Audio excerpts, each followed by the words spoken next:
ഭ്രാന്തന്റെ പ്രണയം an unconditional love story ഭാഗം 60. പിറ്റേന്ന് മാളു കോളേജിൽ പോവാനൊരുങ്ങി താഴേക്ക് വരുമ്പോ ഗൗരി അവിടെ സോഫയിൽ ഇരിക്കുന്നുണ്ട്. അവളെ കണ്ടതും മാളു അവൾക്കായി ഒരു പുഞ്ചിരി സമ്മാനിച്ചു. ഗൗരിയുടെ ചുണ്ടുകളും ഒന്ന് വിടർന്നു. രാവിലെ തന്നെ വന്നല്ലോ, അപ്പോ എന്നെ പേടിയുണ്ടല്ലേ? മാളു കുറുമ്പോടെ അവളോട് ചോദിച്ചുകൊണ്ട് അവൾക്കടുത്തേക്കിരുന്നു. പിന്നെ പേടിയില്ലാതെ? അല്ലെങ്കിൽ നീ എന്നെ ശരിയാക്കില്ലേടി ഏട്ടത്തി? ഗൗരി അവളെ കളിയാക്കി. ആണോ ഗൗരിയേച്ചി? അവളും അതേ കുറുമ്പോടെ ഗൗരിയുടെ കവിളിൽ ഒന്ന് പിച്ചി. ഗൗരിയുടെ മുഖം വീർത്തുപോയി. അതിന്റെ കാരണം അറിയാവുന്നത് കൊണ്ട് തന്നെ മാളു അവളെ നോക്കി ഇളിച്ചു കൊടുത്തു. നിന്നോട് ഞാൻ പറഞ്ഞിട്ടില്ലേ എന്നെ ചേച്ചിന്ന് വിളിക്കണ്ടാന്ന്?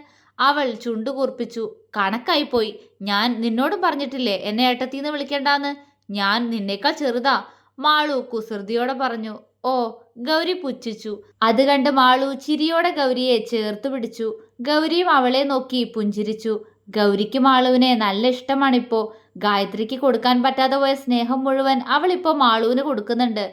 എങ്കിലും ഇടയ്ക്കെങ്കിലും ഗായത്രി എന്ന തന്റെ ചേച്ചിയുടെ സ്നേഹം നഷ്ടപ്പെടുത്തിയതോർത്ത് അവൾക്ക് വേദന തോന്നാറുണ്ട്.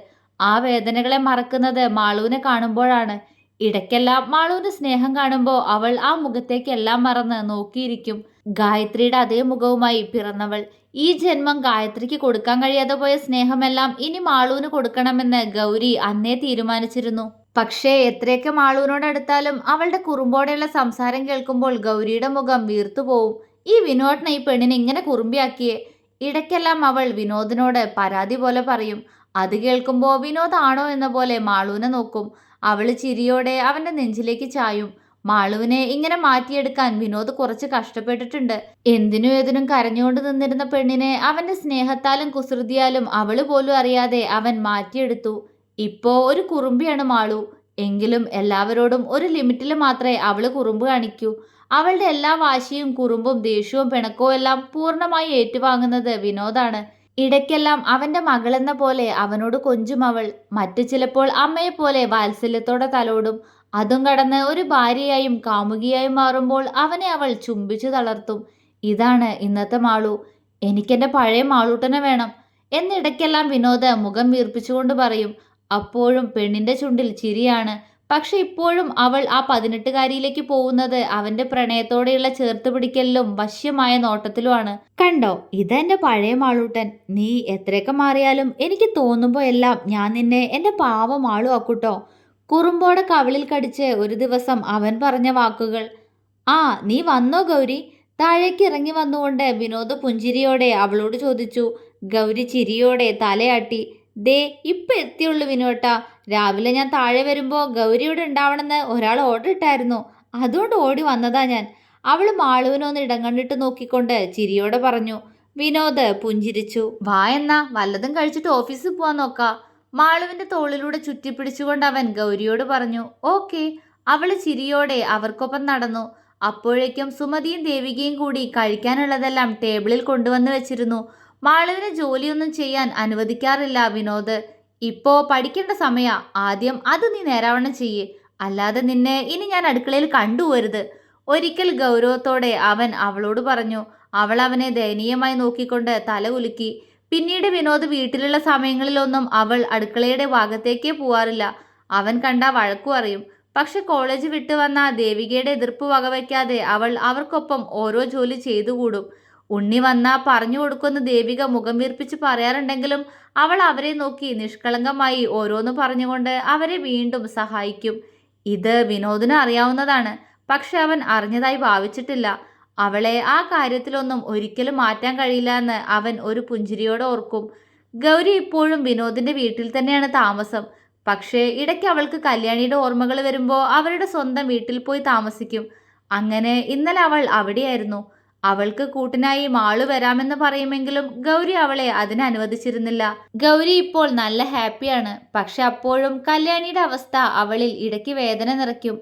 തന്റെ ജീവിതത്തിലെ കറുത്ത അധ്യായങ്ങൾ അവൾ പൂർണ്ണമായും മറന്നു തുടങ്ങിയിരിക്കുന്നു. കല്യാണിയുടെ കാര്യത്തിൽ പുരോഗതി ഒന്നും തന്നെയില്ല. അല്ലെങ്കിലും ചെയ്തു കൂട്ടിയ പാപങ്ങൾക്കെല്ലാമുള്ള ശിക്ഷ ഭൂമിയിൽ നിന്ന് തന്നെ അനുഭവിച്ചു തീർക്കണമല്ലോ. ഗൗരിയുടെ സന്തോഷം ഇപ്പോൾ മാളുവിന്റെയും ചിന്നുവിന്റെയും ഒപ്പമാണ്. ഇപ്പൊ കൂട്ടിനായി ഒരാൾ കൂടി വന്നിരിക്കുന്നു, അമൃത. ഗൗരിക്ക് അമൃതയെ നല്ല ഇഷ്ടമാണ്. അവളുടെ സംസാരവും കാര്യപ്രാപ്തിയും എല്ലാം കണ്ട് ഗൗരി അവളോട് അങ്ങോട്ട് ചെന്ന് കൂട്ടാവുകയായിരുന്നു.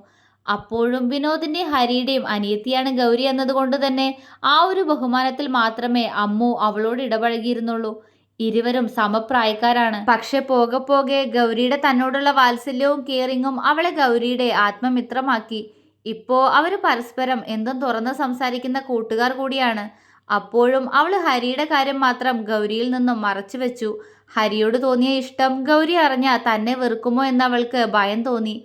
ഒന്നിന്റെ പേരിലും ഗൗരിയുമായിട്ടുള്ള സൗഹൃദം വേണ്ടെന്ന് വെക്കാൻ അവൾക്ക് കഴിയുമായിരുന്നില്ല. വിനോദാണ് അമ്മുവിന്റെയും ഹരിയുടെയും കാര്യം മാളുവിനോടും ചിന്നുവിനോടും ആദ്യം പറഞ്ഞത്. കേട്ടപ്പോ രണ്ടാൾക്കും സന്തോഷം. ആരോരില്ലാത്ത കുട്ടിയാണ് അമ്മു എന്നറിഞ്ഞപ്പോ അവളിൽ സ്വന്തം ബാല്യം തന്നെയാണ് മാളു കണ്ടത്. അവൾക്കും അവളുടെ അമ്മു വെച്ചി പ്രിയപ്പെട്ടവളായിരുന്നു. ഒരിക്കൽ വിനോദ് അവളെ കൂട്ടി ഓഫീസിൽ പോയപ്പോഴാണ് അമ്മുവും മാളുവും പരസ്പരം ആദ്യമായി കാണുന്നത്. മാളുവിനെ കണ്ട അമ്മുവിനും സന്തോഷമായിരുന്നു. ഗൗരിയിലൂടെയും ഹരിയിലൂടെയും കൂടുതൽ അറിഞ്ഞ വിനോദ് സാറിന്റെ മാളൂട്ടനെ അവൾ അത്യധികം വാത്സല്യത്തോടെ നോക്കി. പരസ്പരം സംസാരിക്കാൻ ഇരുവർക്കും മടിയൊന്നുമില്ലായിരുന്നു. ഒരുമിച്ചിരുന്ന് ചിരിയോടെ സംസാരിക്കുന്ന മാളുവിനെയും അമ്മുവിനെയും കണ്ട് ഹരിയുടെ മനസ്സും നിറഞ്ഞുപോയി. ഹരി അവനെ അമ്മുവിനോട് തോന്നിയ ഇഷ്ടം വിനോദിനോടല്ലാതെ മറ്റാരോടും പറഞ്ഞിരുന്നില്ല. അതുകൊണ്ട് തന്നെ അവനത് സ്വയമേ അവരെ അറിയിക്കുന്നത് വരെ അവർക്ക് ഇതിനെക്കുറിച്ച് അറിയാമെന്ന് പറയരുതെന്ന് മാളുവും ചിന്നുവും വിനോദിൽ നിന്നും വാക്ക് വാങ്ങിച്ചിരുന്നു. ഹരിയേട്ടന്റെ മാത്രം അമ്മുവിനെ കുറിച്ച് പറയുന്നത് കേൾക്കാനുള്ള കാത്തിരിപ്പിലാണ് ഇപ്പോൾ മാളുവും ചിന്നുവും. ഇടയ്ക്ക് മാളുവിന് അവനോട് അതിന്റെ പേരിൽ പരിഭവം തോന്നുമെങ്കിലും അവൻ തന്നോടത് ഒരിക്കൽ പറയുമെന്ന് മാളുവിന് ഉറപ്പുണ്ടായിരുന്നു. ഇതിനിടയിൽ അമ്മുവും മാളുവും ചിന്നുവുമായി നല്ലൊരടുപ്പവും ഉണ്ടായി. കഴിച്ചു കഴിഞ്ഞ് ഓഫീസിൽ പോകുന്നതിന് മുന്നേ വിനോദ് മാളുവിനെ ചേർത്ത് പിടിച്ച് നെറ്റിയിൽ ചുംബിച്ചു. മാളു ചിരിയോടെ അവനെ നോക്കി. ആ ചുംബനമില്ലാതെ ഒരു ദിവസം പോലും അവൻ ഓഫീസിൽ പോയിരുന്നില്ല. നേരത്തെ വരൂ ഉണ്ണിയേട്ടാ, അവൾ സ്നേഹത്തോടെ ചോദിച്ചു. വരണോ? വരണമെങ്കിൽ വരാം. വന്നിട്ട് എന്തിനാ? അവൻ അവളുടെ കാതിൽ കുറുമ്പോടെ ചോദിച്ചു. അയ്യേ പോ ഉണ്ണിയേട്ടാ, ഞാൻ വെറുതെ ചോദിച്ചതാ. അവളുടെ മുഖം വീർത്തു. അച്ചോടാ, എൻ്റെ കുഞ്ഞ് വെറുതെ ചോദിച്ചതാണോ? ഞാൻ എന്തൊക്കെയോ പ്രതീക്ഷിച്ചു.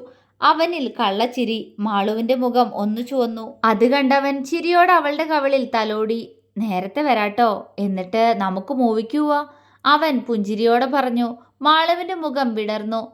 സത്യാണോ? എന്നാ ഞാൻ ചിന്നുവിനോടും കൂടി പറയട്ടെ. ഗൗരി നീയും വാ, അവള് കാറിന്റെ അരികിൽ നിൽക്കുന്ന ഗൗരിയോട് പറഞ്ഞു. ഏയ് ഞാനില്ല, ഇന്നെനിക്ക് അല്പം തിരക്കുണ്ട് മാളു. ഗൗരി ചിരിയോടെ അവൾക്ക് മറുപടി കൊടുത്തു. പോ. മാളുവിന്റെ മുഖം വീർത്തുപോയി. വിനോദ് വാത്സല്യത്തോടെ അവളെ നോക്കി. അതെ, മാളു അങ്ങനെയാണ്. അവനും അവളും മാത്രമായുള്ള നിമിഷങ്ങൾ അവൾക്കും പ്രിയപ്പെട്ടവയാണ്.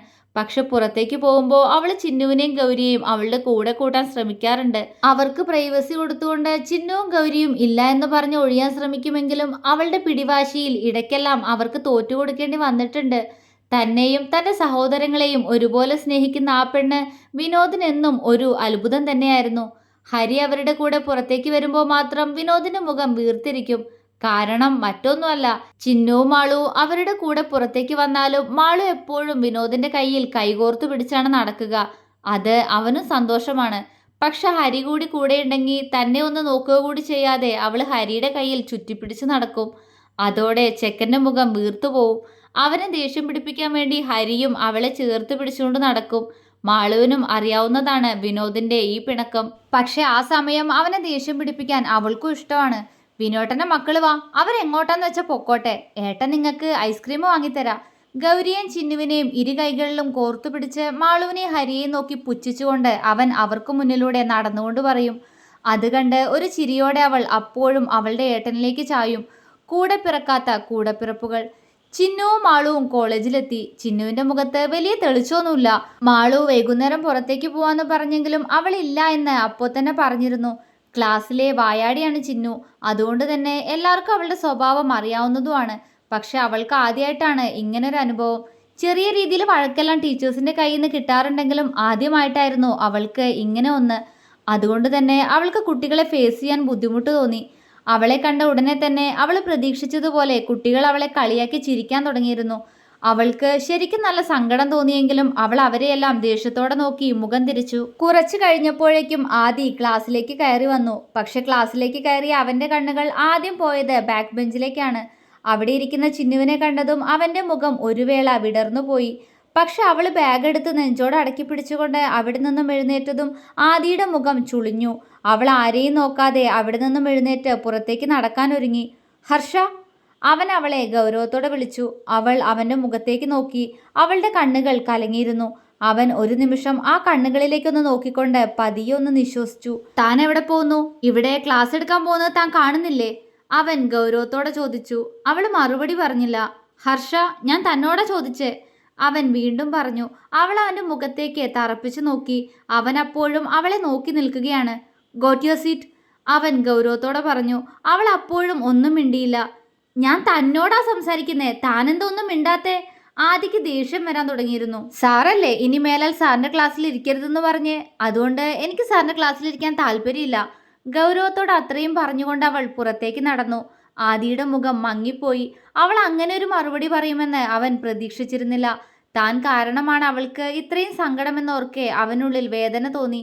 സർ, ക്ലാസ്സിലെ ഒരു പെൺകുട്ടി വിളിച്ചു. അവൻ എന്താ എന്ന പോലെ ആ കുട്ടിയെ നോക്കി.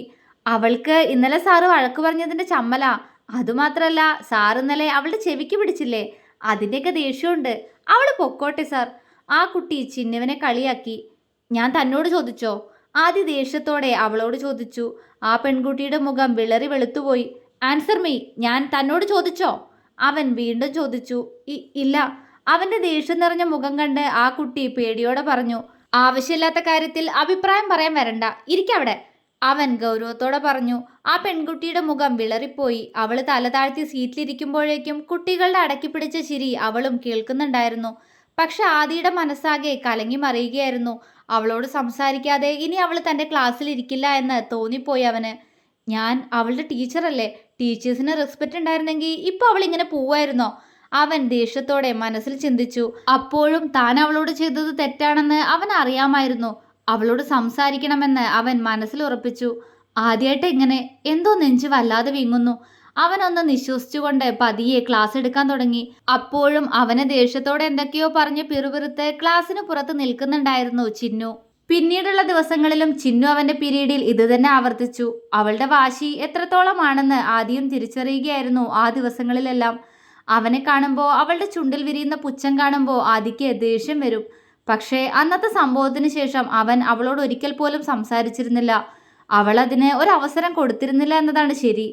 പതിവ് പോലെ അവൻ ക്ലാസ്സിലേക്ക് വന്നപ്പോൾ അവൾ പുറത്തേക്ക് ഇറങ്ങി നിന്നു. അവൻ അവൾ പോകുന്നോന്ന് നോക്കിക്കൊണ്ട് ക്ലാസ് എടുക്കാൻ തുടങ്ങി. ആദി ഇപ്പോൾ കുട്ടികളോട് പഴയതുപോലെ പുഞ്ചിരിയോടെ സംസാരിക്കാറില്ല. ക്ലാസ്സിൽ വന്ന അവൻ പിന്നെ ഗൗരവക്കാരനാണ്. പതിവ് പോലെ അവന്റെ ക്ലാസ് ടൈം കഴിഞ്ഞ് പുറത്തിറങ്ങിയതാണ് ആദി. ക്ലാസ്സിന് പുറത്ത് ചുമരിൽ ചാരി നിന്ന് നഖത്തിലെ നെയിൽ പോളിഷ് ചുരണ്ടിക്കളയുകയാണ് ചിന്നു. അവൻ അല്പനേരം അവൾ ചെയ്യുന്നത് നോക്കി നിന്നു. ഇതൊന്നും അറിയാതെ അവൾ കാര്യമായ പണിയിലാണ്. ക്ലാസ്സിലോ കയറില്ല, എന്നാ ഇവിടെ നിന്നെങ്കിലും ക്ലാസ് എടുക്കുന്നോന്ന് ശ്രദ്ധിച്ചൂടെ? എക്സാമൊക്കെ ആയാ എന്ത് എഴുതി വെക്കുവോ എന്തോ? അവൻ അവളെ കണ്ണുരുട്ടി നോക്കിക്കൊണ്ട് പറഞ്ഞു. ഇത്രയും അരികിൽ നിന്നും അവന്റെ ശബ്ദം കേട്ടതും അവൾ ഞെട്ടലോടെ തല ഉയർത്തി നോക്കി. ഗൗരവത്തോടെ തന്നെ നോക്കുന്ന ആദിയെ കണ്ട് അവൾ അവനിൽ നിന്നും മുഖം തിരിച്ചു കളഞ്ഞു. തുടരും.